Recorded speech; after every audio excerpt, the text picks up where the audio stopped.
India की #1 choice Bharat matrimony.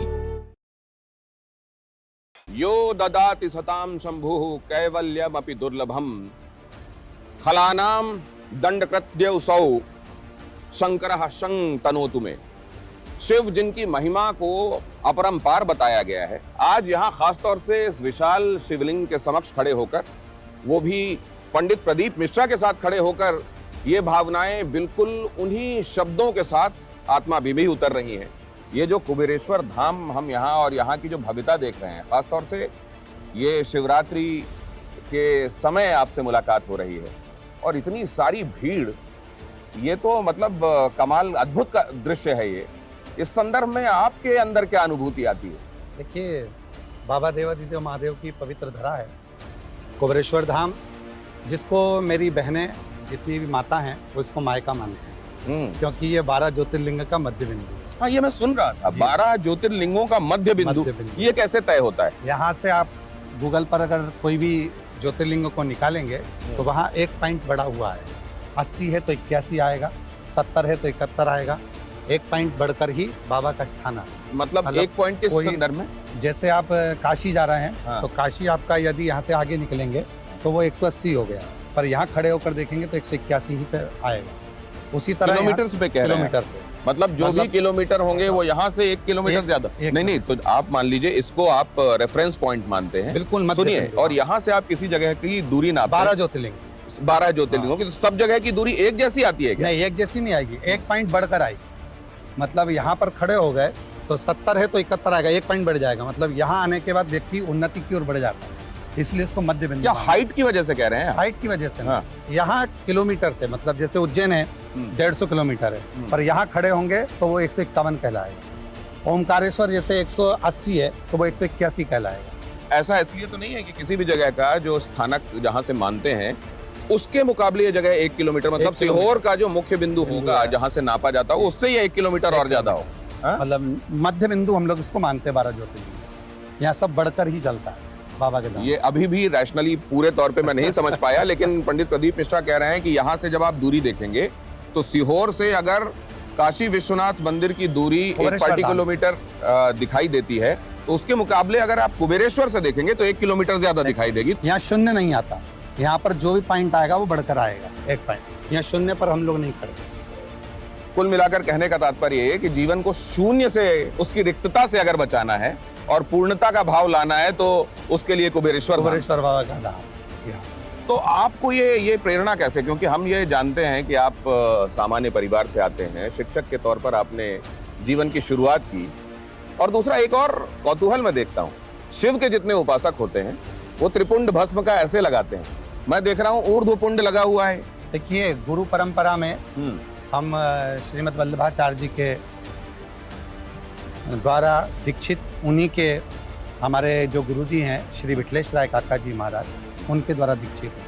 मतलब हम लोग वल्लभ कुल से परंपरा से जुड़े हुए हैं, तो हमारा ब्रह्म संबंध हुआ है। ब्रह्म संबंध के अंतर्गत हमारी जो गुरु परंपरा में जो तिलक की महत्वता है, उस तिलक महत्वता को हम लोग धारण करते हैं। कहते हैं कि अपना सनातन धर्म, अपना तिलक, ये कभी भी बदलना नहीं चाहिए। तो सनातन धर्म हमारा हम लोग अपना कर चलते हैं, और जो तिलक हमारी गुरु परंपरा से मिला है हम उसको नहीं बदल सकते।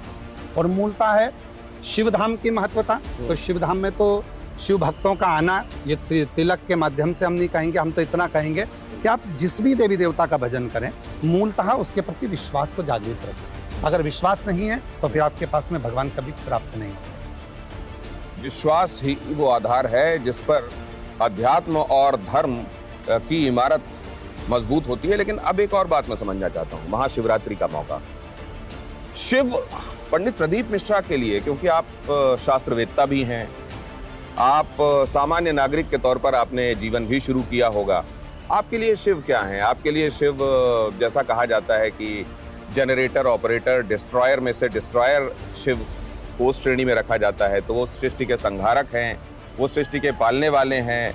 क्या है शिव आपके लिए? भगवान देवादिदेव महादेव को दुनिया के लोग मानते हैं कि संहार के देवता हैं, पर जिसने शिव महापुराण की कथा नहीं पढ़ी या शिव महापुराण नहीं सुनी, वो कहेगा कि शंकर भगवान संहार के देवता हैं। पर जिसने शिव पुराण को अच्छे से पढ़ा है या शंकर जी की कथा को जिसने मनन चिंतन किया है, वो कभी नहीं कह सकता कि शिव संहार के देवता। क्योंकि भगवान शंकर ही भगवान ब्रह्मदेव को सृष्टि रचना बताते हैं। भगवान शंकर ही भगवान नारायण को भी सृष्टि का क्रम वर्णन करते हैं। तो हम तो नहीं कह सकते कि शिव श्रृंगार के देवता। इतना जरूर है, आपसे अच्छे से बात हो रही है, आप अच्छे से रह रहे हैं, परिवार में अच्छे से रह रहे हैं, तो परिवार के लोग आपका सम्मान कर रहे हैं, आदर कर, कभी कभी आप क्रोध भी करेंगे। तो शिव जब सृष्टि का निर्माण करते हैं या भगवान शंकर देवादिदेव महादेव सृष्टि की रचना करते हैं तो कभी कभी क्रोध भी करते हैं। ये तो निश्चित है, एक घर में रहने वाले व्यक्ति को भी क्रोध आता है। एक छोटी सी चींटी है वो चल रही है। विष्णु जी तीसरी आंख तो नहीं खोलते। भगवान विष्णु तीसरी आंख नहीं खोलते तो सुदर्शन चक्र तो उठाते हैं, तो वो भी तो सुदर्शन चक्र का कार्य करते हैं। तो ऐसा है कि शिव जिसने शंकर को जान लिया वो ये जान गया कि शिव के बिना सब कुछ शून्य, शंकर है तो सब कुछ है और शिव नहीं तो कुछ भी नहीं। एक और बात जो मैं देखता हूँ और जब बड़ों से सुना तो उसको पाया भी कि बाकी सब देवता जो हैं, बाकी सब भगवान जो हैं, उनको जो चढ़ावे की सामग्रियां हैं वो महंगी महंगी हैं, उनको वस्त्राभूषण चाहिए, उनको लड्डू नाना प्रकार के पकवान, ये जो हैं ये एक लोटे जल वाले हैं और ऐसा लगता है कि अभिजात्य के भी हैं और सर्वहारा के शोषित वंचित दलित के भी हैं। आप क्या कहते हैं इस पर? पहले तो मैं आपसे कहूंगा कि मेरे शंकर को आप जातियों में ना बांटें, क्योंकि शिव जातियों में कभी नहीं बटे। आप कहे कि ये दलितों के भी हैं या अन्य के भी हैं या सामान्य के भी, मैं तो कहूंगा शिव पशु का भी है, पक्षी का भी है, जल का भी है, थल का भी है, सबका शिव है। चाहे एक जीव है उसका भी शिव है। तो हम तो ये कहेंगे कि भगवान देवादिदेव महादेव को किसी जाति में, बिरादरी में, मैं बल्कि इसको क्लास में ले जा रहा हूँ, जाति में नहीं। हाँ, क्लास में ले जा रहा हूँ। एक अभिजात्य एलीट और एक वो जो हैव नॉट्स माने जाते हैं। मुझे लगता है ये सबके बराबर। बिल्कुल बिल्कुल, शिव सबके हैं, चाहे छोटा हो चाहे बड़ा हो, गरीब हो चाहे अमीर हो, शंकर भगवान सभी के लिए, मतलब उनके पास में भेद नहीं है। इसीलिए भगवान देवादिदेव महादेव आपसे कोई वस्तु की चाह नहीं करते। भगवान देवादिदेव महादेव तो कहते हैं कि मैंने प्रकृति में जो जो चीज़ दी है आप मुझे वो दे दीजिए। जल दिया, जल आप मुझे दे दीजिए, क्योंकि मुझे धन से मतलब नहीं है। मैंने आपको वृक्ष दिया, उसकी पत्ती मुझे दे दीजिए। मैंने आपको जो चीज़ प्रदान करी बस वही मुझे दे दीजिए। और यदि ये भी नहीं दे सकते तो मैंने जब तुम्हें जन्म दिया था तो दिल देकर भेजा था, वो दिल मुझे दे दीजिए, बाकी का सब रख लीजिए। आपने तमाम जगहों पर लिखा हुआ है हर एक समस्या का हल एक लोटा जल, सारी समस्या का हल एक लोटा जल। देखिए, समस्या कैसी भी हो, यदि हम विश्वास के साथ शिव जी के पास जाते हैं और जल को लेकर पहुंचते हैं, जल शीतलता का भाव देता है। तो जब हम भगवान देवादिदेव महादेव के पास पहुंचते हैं तो अपने आप समस्या का हल होने लगता है। किसने नहीं चढ़ाया? भगवान कृष्ण ने भी एक लोटा जल चढ़ाया है जब संतान की प्राप्ति हुई है। भगवान श्री राम जी ने भी एक लोटा जल चढ़ाया है जब जाकर लंका पर विजय प्राप्त करे हैं। ऐसा कौन है? माँ जगत जननी जगदम्बा अम्बा भी एक लोटा जल चढ़ाती हैं, तब भगवान शिव को प्राप्त करती हैं। तो संसार सागर में अगर कोई समस्या है, कोई तकलीफ है, कोई दुख है, तो आप इधर उधर क्यों भटकते हो? क्यों पाखंड की ओर जाते हो? क्यों आडंबर की ओर जाते हो? आप तो सीधे शिव जी के मंदिर जाओ, शिवालय जाओ, अपने घर के नजदीक में शंकर के मंदिर पहुंच के एक लोटा जल चढ़ा, सारी समस्या अपने आप मिट जाएगी। आप जाओ और विश्वास के साथ अपने संघर्ष को ना कम करिए, अपनी मेहनत को ना कम करिए और शिव जी पर विश्वास करिए। इंडिया की नंबर 1 चॉइस भारत मैट्रिमनी।